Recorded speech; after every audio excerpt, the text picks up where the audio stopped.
I don't have much because it's Christmas. So Merry Christmas and Happy New Year, everyone. I do want to start by saying we will not be back on a Monday morning update until January 8th. So next Monday is Christmas. Merry Christmas. The following Monday is New Year's Day. Happy New Year. And then the 8th we'll be back for sure. But I do want to tell you guys about, how most of you who know us know Sean. He has a party every year. Typically, we've done everything from poker parties to Roaring 20s party to a Cinco de Mayo party. And this year we are doing a rolling into 2024, and we've rented out FLC roller rink in Phoenix. So everyone on here will get my Christmas card, and we will also be having that on January 10th, and it's from 6 to 8 p.m. I will send you invites. They're actually going to be inside your Christmas card. So if you're on here and don't have a last name on here, I see a Kim. I don't know the last name. Put that in the chats to me so that I know who you are on the call, by the way. But anyway, that is going to be 6 to 8 on January 10th in the evening. It's going to be super fun. We're going to dress in our 80s attire and pretend like we're 20 again. So, or for those of you that are younger, maybe 10 again or something. Anyway, it's going to be super fun. So definitely join us if you can. And if not, then that's all I have. Oh, Sean, talk about your first-time homebuyer seminar on January 5th. Yes, I'll talk about a little bit later as well, but January 5th is a first-time home buyer, or actually any home buyer webinar. It's going to be live. It's a webinar format, which means you can't see who's on the call. So if you have buyers that you wanted to get into this webinar that's going to go over everything you need to know, basically it's the basics of buying a home, the process, what you need to do, things to look out for in preparation of buying a home. That's going to be January 5th. It's 1 hour. It's at noon, and it's live. Homebuyerwebinar.com is the website to go to it. We're going to do these as often as we can. Most likely we'll do them every 60 days. And we'll keep you guys alert to that. So if you ever run into any buyers that are like, you know what, I don't know if I want to buy now, we're thinking about it, this is perfect for them. Or if you have somebody that's coming up and you're going to be showing them homes in February, this is perfect for them. So live, homebuyerwebinar.com. And again, it's a webinar format, so you don't see people's names and different faces on a webinar like a typical Zoom call. It's just me on there and my screen. So it's going to be a lot of fun. And without further ado, I'm going to go ahead and share my screen, and then we'll be off to the races here with Mr. Cousin Eddie here. So yes, this is a real Dickie, just like Cousin Eddie's, and you can see it through. It's really terrible, but one of my favorite characters is Clark Griswold, and this scene with Cousin Eddie is by far one of my favorites. But anyhow, this is today's Christmas mortgage rate update, and by golly, it's a good one. So here's what's currently happening with the markets. As you know, last week we had a really good day. Beginning of last week, the Fed spoke. They were very dovish. Doves are good. When you talk dovish, that means good news is being spoken about what the rates are going to look like for the future. Hawkish is where they're raising rates. Dovish is where they're bringing rates back down. So early on in the week, we had a very dovish speak by Mr. Powell, and then we had some of the voting Fed chair people that were trying to walk that back later in the week. But overall, very good for mortgage rates. If you see in here, this is the Fannie Mae 30-year bond. Today, let me go back. Today, we're this little red blip right here. It tried to go beneath this Fibonacci level, but it held. We're holding right on that level of resistance. So we're going to carefully watch rates right now, but this is a good run, guys. I mean, this is literally almost every day rates have been getting better since the middle of October. On my birthday is where rates were the worst they ever were in the last 6 years, 10 years, 15 years, 20 years, whatever it was. It was literally on my birthday. And on my birthday, they started getting better. So yay, I got a good birthday present. But we're on a good run. Some really good news out there in the markets as far as what the actual news is telling. Let's look at the 10-year. The 10-year, we broke beneath the 200-day moving average, which is a huge move, guys. This is massive. And then we're in a middle range. We have a lot of room to move here. So this could go squirrely on us, but on the 30-year, we've got this Fibonacci level that's holding us steady. So that should keep this in a tight range, and hopefully this will improve and the 10-year will continue to fall. But today we're actually, it's up. Today it's up 4 basis points. So we're going to watch this carefully. I'm watching it live right now. It's only up 3 basis points, and the Fannie Mae is down to 0 change. So it's no longer negative, it's 0 change for the day. So that's good. So what's happening with actual rates? Where are rates right now? This is if you're perfect. So when people say, what's your rate, Sean? I say, it depends. It's almost like if you, as a realtor, had a buyer that said, what's the cost of a 3-bedroom home? You're like, it depends. Where do you want to be? Like, how many stories? How much is your lot? How big is your, all those questions come into it. The same with mortgage rates. So this is what everyone advertises, right?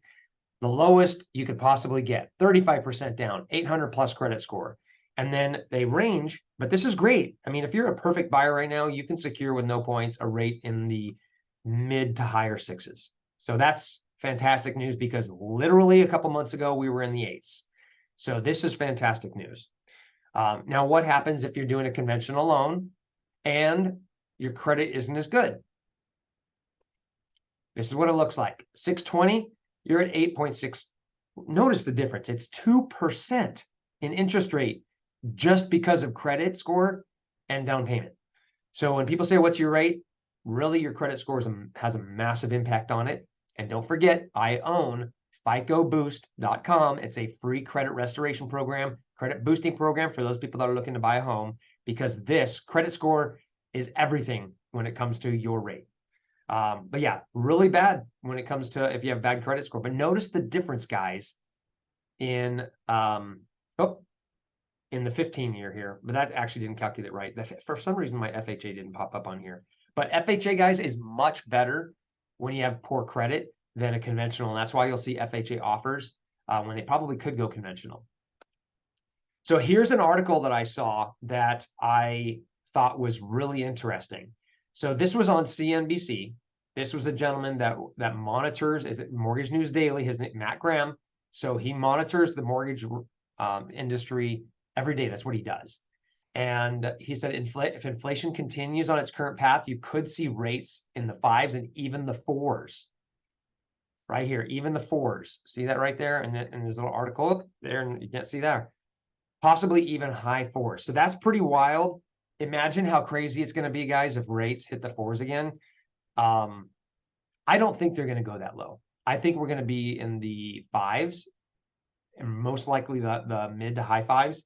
But if they hit the 4s, fantastic. That's going to mean multiple offers again on properties because we don't have inventory. It's going to be crazy again. So enjoy the slow times that we're in right now, because if rates do what they're projected to do, you're going to need to put some new tires on your car. You're going to have to get out there, get some new shoes, some with good tread, because we're going to be running around with our chickens like a head cut off, right? So what's happening this week? Here's where we're at. Nothing really today, because you can tell today's pretty slow, pretty flat. But Tuesday, tomorrow, Bank of Japan is going to be talking about their interest rates. They actually have a pretty big impact on what everyone else does globally. So we're going to watch that. So does on Wednesday, China as well. But on a bond auction on Wednesday as well. And bonds are like our government's credit cards. Every time there's a bond auction, it's like they open a new credit card. So that's more debt. We don't need more bonds in our world. Bonds and the creation of new bonds is the enemy of mortgage rates, because mortgage rates are bonds. The more bonds there are, the less valuable they are, the higher you have to charge. So we don't like bonds. We hope this bond auction goes well. And then Thursday is initial and continuing jobs claims. We also have GDP. And then Friday is the big day, PCE, personal consumption expenditures. This is the cost of what everyday goods are to the consumer. What does that look like on the inflationary scale? A lot of people have seen on those memes that are going around on Home Alone, where they went to the grocery store and it was like $12 to get 5 items. And like 2 years ago, it was $44. Now that same amount to buy is like $76. That's PCE. personal consumption stuff. So that's going to be very important. It's supposed to come in light. It's supposed to come in about a tenth lower, which means on Friday, we're going to get another boost going into Christmas week. So let's hope that we can hold our ground this week on that Fibonacci level. And then on Friday, we're going to get that PCE inflation rating that's lower. And we can really have a nice boost lower in interest rates going through the last week of December and into the new year. So excited to see that. Durable goods orders is also on Friday. That just gives you an idea of what different companies like the Walmarts of the world, the retails, what they're doing as far as their big orders, what they're projected to, which is a projection on sales. If they think sales are going to be low, they'll order less. So that's a good kind of a canary in the coal mine to see what's happening with the economy. So on to your real estate hacks. So I told you guys I'm going to start doing these hacks, these tips and tricks, right? The first one is near and dear. Marketing, guys, is very important. You want people, when you send something in the mail, to open it. I can't tell you how many times I get something in the mail and I'm just not excited to see all of the stack of just advertisements, right? But what if you did this? This is super, super cheap. I think it's awesome. And it's these bubble mailers. If you have something important to send, or an announcement, or if you guys are into like Brian Buffini and you want to do like your apology letter that says, hey, this last year has been very interesting on the real estate. I apologize for not keeping in touch with you. Those letters, or your Popeyes, whatever they might be. This is these are really cheap, guys. Look, for 200 of these, it's $30. Super cheap.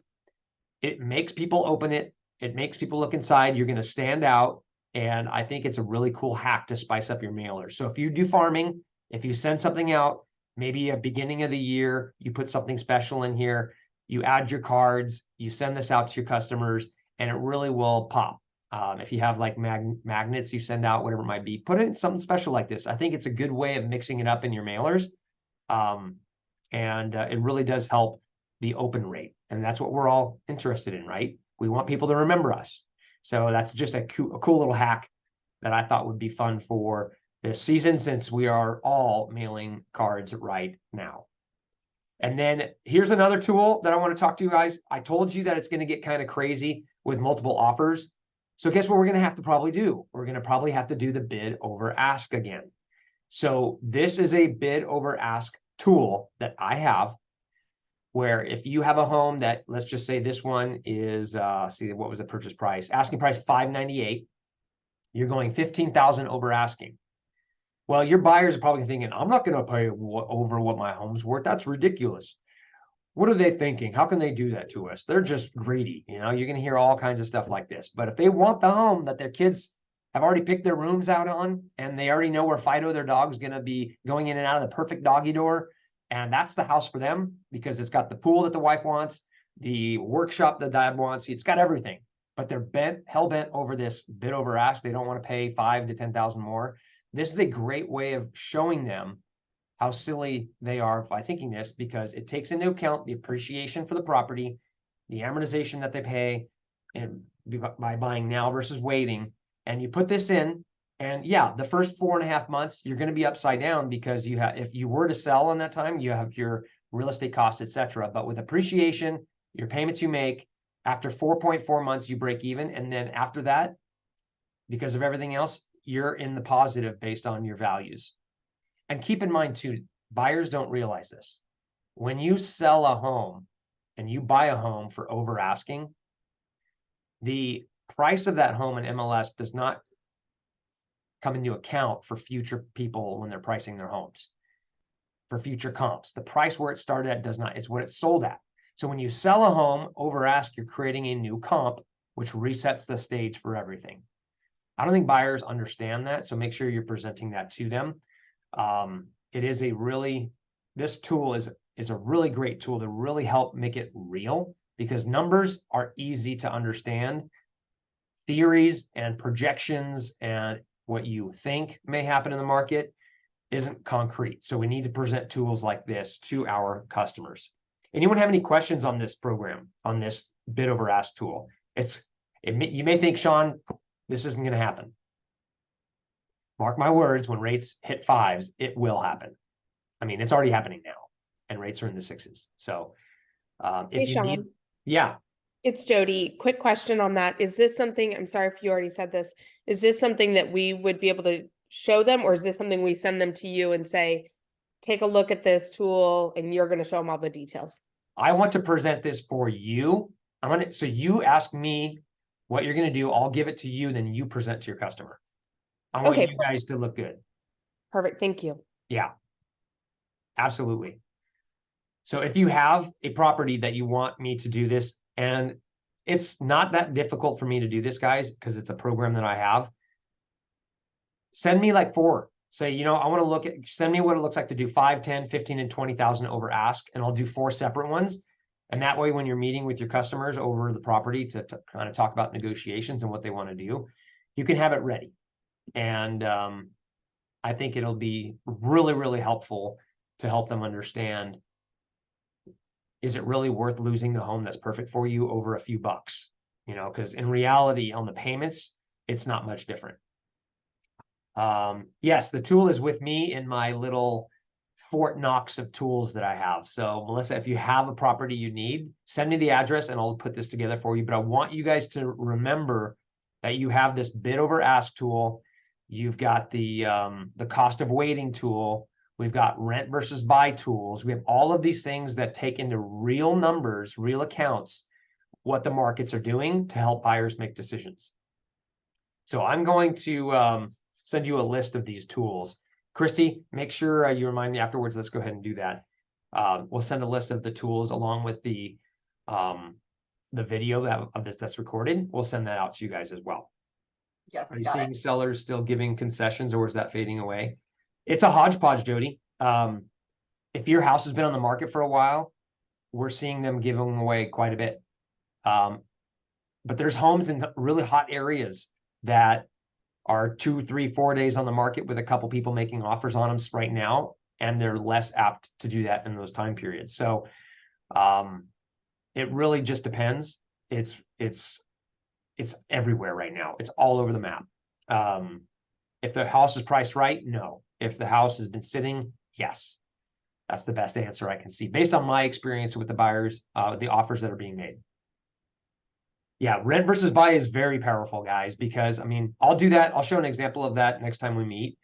And the tool that I have for that, it's mind-blowing how much they're missing out on. They think, oh my gosh, it's a couple $100 more a month. And they're short-sighted. They're not seeing the forest through the trees. So this tool will absolutely be critical for you guys getting people off the fence that are thinking about renewing their leases instead of buying. So we'll go over that in detail. Is it still better to buy right now with rents going down? Yes, it is, because rent is a 100% interest rate. Mortgages are in the sixes, right? You're throwing all your money away when you rent, and you're not gaining any equity. You're not getting any appreciation. And that seller or the owner of that property can sell that home or put that back on the market or kick you out, or, you know, not kick you out, but they can do whatever they want with that property. And you have to change your plans, your lifestyle, your foundation of where you guys want to be as a family unit, because the seller decided they wanted to sell that home. So now you have to uproot your everything. It's just owning a home. Oh, I want to find this. I'm going to look this up real fast. There was an article that I think it was in the Wall Street Journal that said that homeowners have a better healthy lifestyle, live longer than renters. I'll put that in the link as well. But I wanted to share that with you guys because I thought that was fantastic. Live longer than renters, homeowners. I'm going to find that because that was a really cool article. Homeowners live longer. Here it is. It's in Fortune magazine. I'm going to share this. This is awesome. Renters are more stressed than homeowners, and they're aging faster because of it. Ah, don't you want to send this to your friend, all your friends? I mean, come on. So all I did is Google. What did I put in there? Homeowners live longer than renters, and this article popped up, and it's It's fantastic. Say, do you want to look better? Do you want to die sooner than keep renting? Something like that. That's kind of morbid, but don't do that. But anyhow, some really cool tools. I'll put that link out there for you guys. And I'll make sure that's in the update, the follow-up to this call as well. So that's the bid over ask tool. You will be using it soon. I promise you that. And then let's go on and keep going here. So the next tip, guys, is LinkedIn. I don't know if you guys use LinkedIn. I hate it. But there's one thing about LinkedIn that I absolutely adore, and you should too. I've talked about this in the past, but LinkedIn is probably one of the best sources to capture groups of contact information for those people that could be potential pillars. I call it pillars. That's a term in the marketing world for holding up your business as the roof. A pillar holds up your business. It's a channel of referral sources. As an example, divorce attorneys. That's one group that you can market to. You can look at financial planners. You can look at wedding planners. That's another one, right? You can look at your sphere of influence. You can look at your past customers. Those are all pillars. So when you go into LinkedIn, I'm going to share I'm just going to pull this over here real fast because my screen's already shared. When you go into LinkedIn and you click on your network, okay, you've got your network of people that you're connected to, that a lot of people, you don't even know who these people are. If you click on your contacts button right here, all of your contacts are going to be in here. So I have like 11,000 or 10,000 or something. Now I want you all to focus on this button right here that says export contacts. This is cool. Now, there's a search bar right here, name or company. If I put divorce, oh, that's not there. If I go up here to this search, so that's my company. If I do divorce up here, it'll pull up all of the people that are in divorce attorneys, all this kind of stuff that's out there for you guys under people. Divorce attorney. If I can spell. And now I have a whole list of people that I can connect with that are family law. You can do it by city. You can do it by state. You can connect to them. Once you're connected with them, you go back into your network. You go into your contacts. Oh, this page doesn't exist. Gotta love LinkedIn. Let's try that again. Contacts. Oh my gosh. Sometimes you gotta love technology, right? Let's go back to my network. Go back to contacts. There we go. And then click export contacts. Now this is going to pop up. I've already done it. Your request was made. And then you can do download archive. And then I'm going to download this to my desktop. And now I'm going to open it.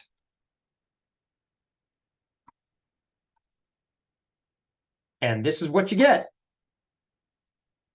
You get, this was the basic version, but you get a list of everyone. Now this doesn't have I did the wrong version. Sorry guys, but I'm going to show you how that works in just a second. It gives you all their information in an Excel spreadsheet that you can import into your database. So what you do is you do request new archive. I'm going to do that. You have exceeded download. Oh, sorry. So you can only do it within 2 hours. This didn't turn out the way I wanted it, but request new archive. There's two options. There's a quick data, and then there's the full data. Click the full data, export your contacts. It's an Excel spreadsheet. You can import it into your CRM, and then you can market to just those groups. You can sort by what they are, whether they're real estate agents, divorce attorneys, everything. And you can really help build your database just through LinkedIn. So I don't know if you guys knew about this, but this is a hack that I love. Export contacts, go in there, try it yourself, request a new archive, and then download that data. It's super, super powerful, guys. A great way of getting contact information. It has their phone numbers, their email address, their company, when they join LinkedIn, what they do, everything, email, you name it, it's got it all. So very cool program for you guys to exploit. I hate LinkedIn except for this, because if you look at your notifications, it's all recruiters. I mean, every single one of these, they're just recruiters, like people wanting to It's crazy. So it's nothing that's like, it's just different. It's just weird. It's all people trying to find jobs or get jobs or hire people. So if you're if you're looking for a job, great. But everyday use, to me, I haven't really found anything benefit from it other than connecting with as many people as you possible to put them on your CRM. All right, so let's hide that now and move on. So here's the link for livehomebuyerwebinar.com. Again, it is a fantastic new, not new, but home buyer presentation I'll be doing on January 5th. So mark that on your calendar. Now, I like this because I think this is so true. We cannot be a secret agent. We need to make sure everybody knows what you do. So if you, and I got this stole this from Aaron Hodson, but if you were to call everyone on your phone, everyone that's programmed into your phone and ask them, hey, do you know what I do? They better say, yes, you're a real estate agent. You sell homes, you help people buy homes. They better. If they don't, that's a problem. So I urge you guys to make sure you're not a secret agent. Make sure everyone knows what you do, because there's nothing worse than your neighbor across the street listing their home, and then a couple weeks later you see the sign up there, and you go over, you're like, oh my gosh, I didn't know you were selling your home. You're like, yeah, I didn't know you were a realtor. Yeah, you don't want that ever to happen. So don't be a secret agent. What type of contents you like to see in LinkedIn? What kind of content? Good question. So as far as LinkedIn, what I like to see on LinkedIn is representing you as just a professional in the industry. I don't think a lot of buyers and a lot of people, consumers, go into LinkedIn for current content. I think they go in there for, okay, I need to find a job, or I need to post a job, or I need to build my business by getting more employees, or by letting other businesses to business type thing know how what I do. I think that's good for LinkedIn, but maybe we can do a LinkedIn class on all the benefits of it and things to try to avoid. But LinkedIn's one of those things that if you have the alerts on all day long, it'll drive you crazy. But there are some good things to it. A good question. And again, if you have your phone out, scan this QR code or take a picture, put your camera on there, click it. This is my business card. It's got everything, all my social media, everything you'll ever need for me right here. Just take your phone, open the camera, hold it to this QR code, and now you've got everything on your phone. It'll ask you to save it to your phone. Then it'll pull up all the data, scroll down, make sure you click create new contact, and it'll automatically import my contact information into your phone so you have it handy. You can also share this with your customers, have them scan it, and they can have my information. So that's just a little handy dandy little tool. And here's the basic stuff. So if you have any questions for me, here's my contact information. If you are old school, want to write it down. And other than that, I hope you guys have a fantastic week. For all you guys that are procrastinators with shopping like I am, good luck out there. And if you have any questions, I will stay on for just a little while longer. Sean, I kept clicking, taking a picture of that, and your stuff didn't come up. Really? Yeah, I just kept getting a picture of the QR code. Oh, you don't take a picture. So when you hover your camera on it, it should pull up like an orange, like a yellow, like bubble that you tap. Okay. Try Show me that. it again. I'll go back to it. Hold on 1 second. Okay, thanks. I'm a dope. No worries. So you hold it over the image, and you should get like a yellow bubble that starts to float around, and you tap on that Okay. yellow bubble and it'll open. Got it. Sorry about that. Hey, there's something new every day for us, right? Perfect. Got it. Thanks. Any questions on what we have already, what we've gone over, and maybe the bid over ask, or anything that I can help you guys with today? Let me know. I am here to help. What time is the home buyer webinar, Emily? It is at noon, and I will send out an email. It's going to be more of a bigger summary on the recorded version of today's webinar or Monday morning update. And I'll have all of the information on that, as well as I'll shoot it over in a separate email advertisement as well. So you'll see it, but it's noon. It's going to be livehomebuyerwebinar.com. If you go there, it should show all the timelines on that as well. Okay. And yes, Christmas Vacation, my favorite movie. Well, actually, Elf is probably, no, I think Christmas Vacation is my number one favorite, but Elf is by far a close second. But I'm going to stay on here for a little bit longer if you guys have further questions. Otherwise, have a phenomenal week and we will be in touch. Thank you so much Thanks. for all of this.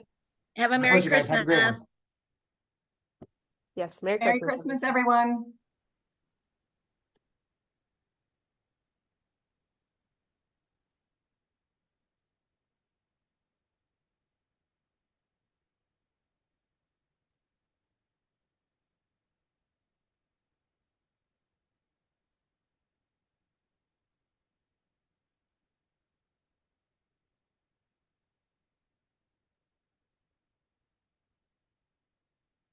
All right, everyone, have a great day. We'll talk to you soon.